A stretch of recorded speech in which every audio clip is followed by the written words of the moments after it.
Ézéchiel chapitre 47. Il me ramena vers la porte de la maison. Et voici, de l'eau sortait sous le seuil de la maison, à l'orient, car la face de la maison était à l'orient. L'eau descendait sous le côté droit de la maison, au midi de l'autel. Il me conduisit par le chemin de la porte septentrionale, et il me fit faire le tour par dehors jusqu'à l'extérieur de la porte orientale. Et voici, l'eau coulait du côté droit. Lorsque l'homme s'avança vers l'orient, il avait dans la main un cordeau, et il mesura 1000 coudées. Il me fit traverser l'eau, et j'avais de l'eau jusqu'aux chevilles. Il mesura encore 1000 coudées, et me fit traverser l'eau, et j'avais de l'eau jusqu'aux genoux.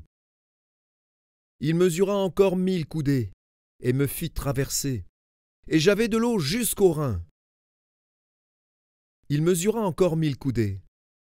C'était un torrent que je ne pouvais traverser, car l'eau était si profonde qu'il fallait y nager. C'était un torrent qu'on ne pouvait traverser. Il me dit, « As-tu vu, fils de l'homme ?» Et il me ramena au bord du torrent. Quand il m'eut ramené, voici, il y avait sur le bord du torrent beaucoup d'arbres de chaque côté. Il me dit, cette eau coulera vers le district oriental, descendra dans la plaine et entrera dans la mer. Lorsqu'elle se sera jetée dans la mer, les eaux de la mer deviendront saines. Tout être vivant qui se meut vivra partout où le torrent coulera, et il y aura une grande quantité de poissons. Car là où cette eau arrivera, les eaux deviendront saines, et tout vivra partout où parviendra le torrent. Des pêcheurs se tiendront sur ses bords, depuis En-Guédi jusqu'à En-Eglaïm. On étendra les filets, il y aura des poissons de diverses espèces, comme les poissons de la grande mer, et ils seront très nombreux.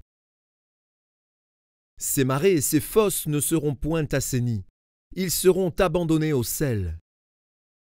Sur le torrent, sur ses bords de chaque côté, croîtront toutes sortes d'arbres fruitiers. Leur feuillage ne se flétrira point, et leurs fruits n'auront point de fin. Ils mûriront tous les mois parce que les eaux sortiront du sanctuaire. Leurs fruits serviront de nourriture, et leurs feuilles de remède. Ainsi parle le Seigneur, l'Éternel. Voici les limites du pays que vous distribuerez en héritage aux 12 tribus d'Israël. Joseph aura 2 parts. Vous en aurez la possession l'un comme l'autre, car j'ai juré, la main levée, de le donner à vos pères. Ce pays vous sera donc échu en partage. Voici les limites du pays. Du côté septentrional, depuis la Grande Mer, le chemin de Hétlon jusqu'à Tsedad, Hamath, Bérota, Sibraïm, entre la frontière de Damas et la frontière de Hamath, Hadzer Hattikon, vers la frontière de Havran. Ainsi la limite sera, depuis la mer, Hatsar Hénon, la frontière de Damas, Tsaphon au nord et la frontière de Hamath. Ce sera le côté septentrional. Le côté oriental sera le Jourdain, entre Havran, Damas et Galaad, et le pays d'Israël.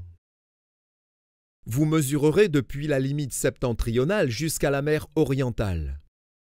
Ce sera le côté oriental. Le côté méridional, au midi, ira depuis Tamar jusqu'aux eaux de Mériba à Kadès, jusqu'au torrent vers la Grande Mer. Ce sera le côté méridional. Le côté occidental sera la Grande Mer, depuis la limite jusque vis-à-vis de Hamath. Ce sera le côté occidental. Vous partagerez ce pays entre vous, selon les tribus d'Israël. Vous le diviserez en héritage par le sort pour vous et pour les étrangers qui séjourneront au milieu de vous, qui engendreront des enfants au milieu de vous. Vous les regarderez comme indigènes parmi les enfants d'Israël. Ils partageront au sort l'héritage avec vous parmi les tribus d'Israël. Vous donnerez à l'étranger son héritage dans la tribu où il séjournera, dit le Seigneur, l'Éternel.